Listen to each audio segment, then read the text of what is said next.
ચોરીના પૈસા સાથે ફોટો પડાવી ઇન્સ્ટાગ્રામ પર ગોઈંગ ટુ બોમ્બે લખીને જેવી પોસ્ટ મૂકી તેવી જ પોલીસ પહોંચી ગઈ આરોપીઓ સુધી।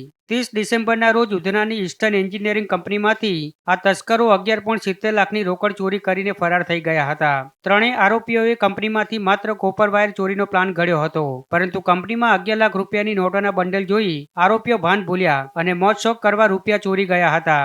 જે બાદ ઉધના પોલીસની સર્વેલન્સ ટીમે આ મામલે તપાસ શરૂ કરી ત્યારે સૌથી પહેલા સીસીટીવી ફૂટેજ ચેક કર્યા હતા, જેમાં ગ્રીલ કાપીને અંદર ઘૂસતા આ તસ્કરો જોવા મળ્યા હતા। જેના આધારે પોલીસે આરોપીઓની ઓળખ કરી લીધી હતી, પણ 3 આરોપી પૈકી એક આરોપી દીપકે ઘરનું કામ ચાલતું હોવાથી બહાર રહેલી રેતીના ઢગલામાં લાખો રૂપિયા દાટી દીધા હતા। આરોપી દીપકે વિચાર્યું કે જો પોલીસ તપાસ કરશે તો ઘરમાં કરશે, બહાર પડેલી રેતી કોઈ નહીં ચેક કરે, એટલે તેણે ફિલ્મી સ્ટાઇલમાં લાખો રૂપિયા રેતીમાં દાટી દીધા હતા। જો કે પોલીસે રેતીમાંથી ચોરીના પૈસા શોધી કાઢ્યા હતા, પણ ચોરી કર્યા બાદ આ ટોળકીનો ત્રીજો સાથી આનંદ ઉર્ફે લક્કીએ સૌથી મોટી ભૂલ કરી ચોરીના પૈસા સાથે ફોટો પડાવી ઇન્સ્ટાગ્રામ પર ગોઈંગ ટુ બોમ્બે લખીને પોસ્ટ મૂકી હતી। આથી સોશિયલ મીડિયા પોસ્ટે પોલીસને સીધો રસ્તો બતાવ્યો કે આરોપીઓ અત્યારે ક્યાં છે અને શું કરી રહ્યા છે। ત્યારે આખરે પોલીસે ત્રણેય આરોપીઓને ઝડપી પાડી ચોરીના રૂપિયા 6.5 લાખની રોકડ રકમ પણ રિકવર કરી છે। આરોપીઓ રૂપિયા લઈ બોમ્બે ભાગ્યા અને ત્યાં બારમાં ડાન્સર્સ પાછળ હજારો રૂપિયા ઉડાવ્યા હતા।